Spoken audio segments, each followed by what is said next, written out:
If you study kanji and you feel like you can understand the meaning of it but you cannot read it, or even worse, you make up the meaning or the how to read of it, yomikata, inside your head, and then you think it's correct, you're not alone. If that's you too, you're not alone, because that's how I was, or maybe sometimes that's how I am. Today I want to share how I memorize kanji and maybe some of the vocabulary as an entry learner, I guess. Yes, and what didn't work for me and what method that helped me to remember kanji in long term. Hi everyone, my name is Lanta and I am from Thailand. Currently I am a student in Japan. I am on my 4th year, which means I'm graduating soon. I have taken N5, N4, and N3, and actually N2, but I think I'm not passing that one for sure. The result would be, I took it last year, but I think I will not pass, so maybe see you again soon this year, I guess. So basically, I passed N3 last year on my first try. If I have to say, reading was my strongest skill. I got a full score on reading. Listening was pretty okay, normal. But the hardest part for me, I would have to say it's kanji or vocabulary. But weirdly enough, I love studying kanji.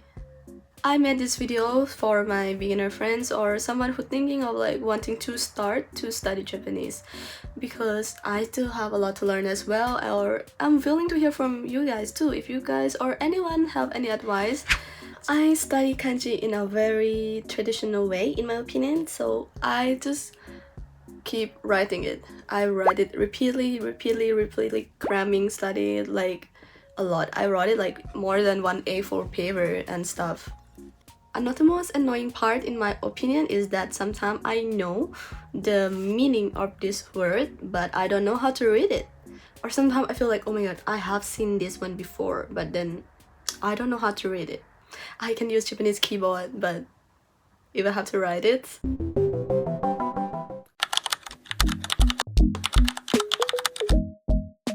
First, don't be lazy. And let me explain more about it first. I am low-key lucky because I am living in Japan, so I can use Japanese in my daily life, and I can see Japanese languages like everywhere, like kanji, vocabulary, like hearing people speaking Japanese. And one of my best methods is to see it often. Every time when I go outside or like whenever I see the kanji that I don't know the meaning or I don't know how to read it, I look it up immediately. I just search it up, like search it and see the meaning and like try to like take note of it, memorize it, like any method you want. The key here is not being lazy, because like there are many times this happened to me too. I saw this kanji and then I was like, yeah, whatever, like maybe this is my only chance of seeing it, maybe I will not see it ever again, it's just one kanji, and I just like walk away. But trust me, if you like just look it up and then you save it up and then you review it after sometimes, if you see that kanji again and you be able to read it, that's like the feeling, like the satisfying feeling is real. Some method that people use, and I used to use it too, like how you write it on the post-its. I said I used to use it because I use it in my house when I was in Thailand. So you write the word that you just learned or the one that you saw a lot but tend to forget it. You write it down on the post-its and then you like stick it to the place that you will see it often. Or some people put like the meaning of that word, the vocab or the kanji in Japanese, put on the stuff in your daily life. For example, for the word isu or like the word chair, you put like, you write the kanji with the yomikata on like your chair and then you like you stick it. So whenever you use the chair, you would see it, you know? The second thing, and this one is painful, but yeah, I put myself into the struggling situation. I force myself to be in the situation that I have to see a lot of kanji, use a lot of kanji, or even like speak a lot of Japanese to improve my speaking skill. For example, what I did to improve my speaking was joining the dance club in Japan, Japanese dance club at my university. And for kanji and vocabulary or even my writing skill, I apply for the internship in Japanese companies. The company about it is a company that is about supporting international students in Japan, such as in terms of finding part-time job or finding like a full-time job, or others small problems you have and you want to consult someone. During my internship in that company, I have to read a lot of kanji. There are many kanjis that I was not like familiar with. Also, I have to type using keyboard. And during the end of the day, you have to write. It's called like a log. Like write what did you do today, what did you learn, or something like that. Sometimes it takes me so long to write because I am not sure which kanji to use or which vocab to use. So by creating a difficult situation like that situation, it forced me to see the kanji every day. And it's not like a school, it's a workplace. So I need to be able to remember and to learn that was kanji.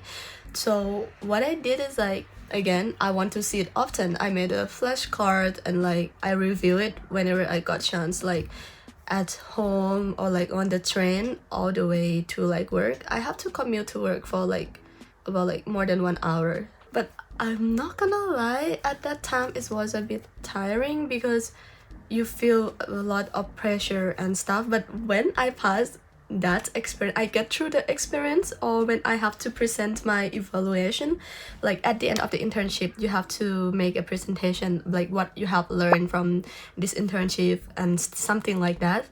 And I got a lot of compliments, and I also feel like I could read a lot more kanji compared to when I first came to Japan or compared to when I first studied Japanese.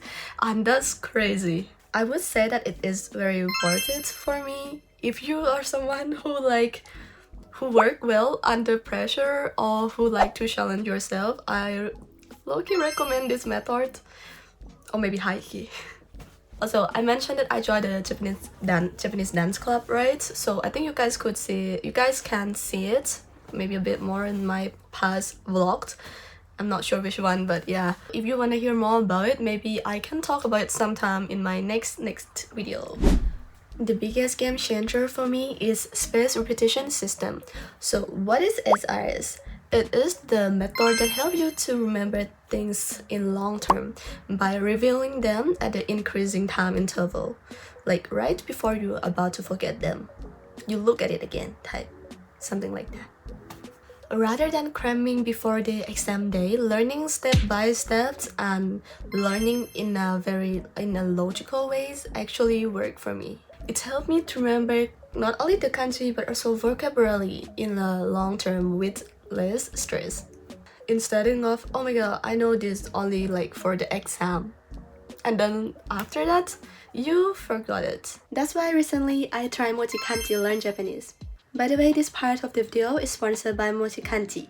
But everything I'm sharing here is based on my own experience and how I use the app.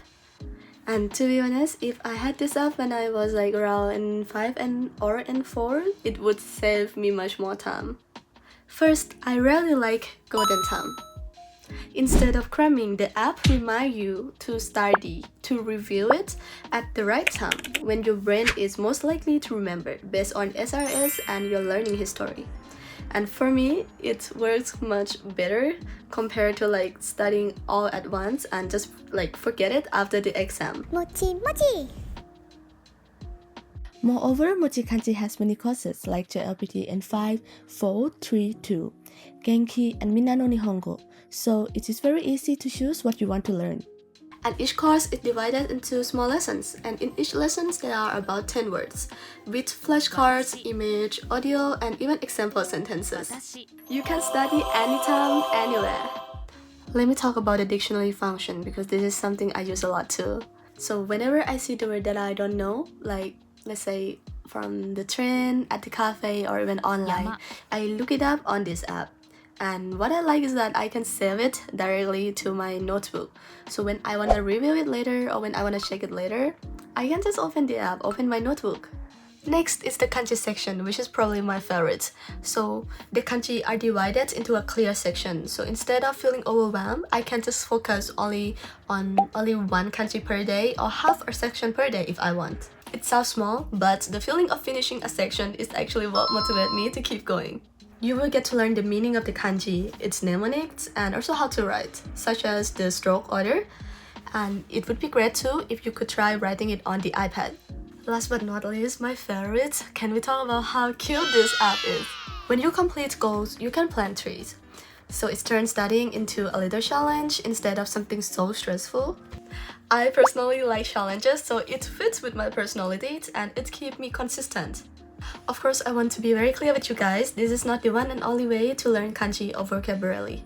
It's just one tool that works really well for me because I like challenges and I also need a reminder to make me actually go back and review instead of going back to my old habits of cramming. It is very important to find the studying method that suits you and your lifestyle. If you are curious, I will leave the MochiKanji link in the description and the comment section and you can try it out and see if it's worked for you. Of course, it is available for both iOS and Android.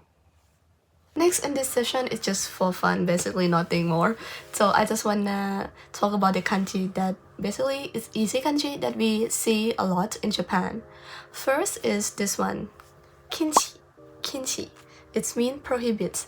Because the first kanji, the kin kanji, it means like to prohibit basically, like same as in the word kin and mean do not smoke. Here smoking prohibits, or the word kinjiru, which means to prohibit.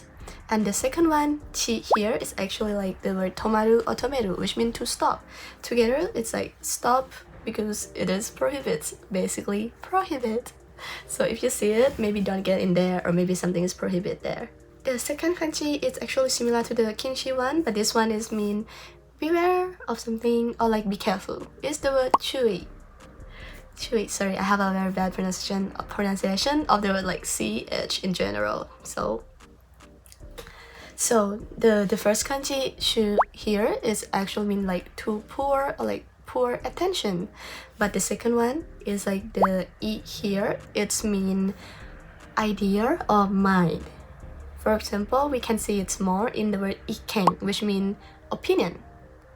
Together, it's become beware, to put attention into something, like be careful. And the last one, the last pair is dekuchi and irikuchi, mean entrance and exit. So the kanji that's similar, like this one is the square one, is a kuchi or kushi. It's mean mouth. It's mean mouth. And this one for entrance, chutsu or deru dazu, it mean to leave, to take it out, to exit. Basically that kind of meaning. And for the hairikuchi, irikuchi, it can read as hairu or like ireru, mean like to put in or to get in. Actually there are like a lot more kanji that you see, but these are the one that you often see, like such as at the station, at the park, or whatever. If you are studying to learn Japanese in 5 and 4 or even in 3 just like me, don't rush because quality is what's important as well. If you have a good foundation when you're studying at the higher like language level, it would help you a lot. It is a key. The good foundation, the strong foundation is a key. Stable but surely is also what's important. One kanji a day is actually enough if you're not in a rush or like for exam or JLPT whatsoever. One kanji per day is actually fine if you still like stay consistent and studying every day. By the way, JLPT is not everything. I just stated that so that you can know like around what level I'm in, because like, you know, like it is more important that you can use Japanese for real compared to like you pass JLPT and got a high score but you cannot communicate. That's actually all from me for today, and thank you so much for watching. Comment your language journey down below. I really want to read them. And if you are interested in MochiKanji, you can check the description or the comment section. Also, again, I am not the teacher or the expert. I just want to share what worked for me. And if you have other studying method for Japanese or other languages, that's totally fine. That's really great. Like, that's good for you. And like, I really want to hear them. You can share it with everyone on the comment section, because maybe what worked for you might work for me as well. And thank you so much for spending time with me today. Thank you so much for watching. See you again next week.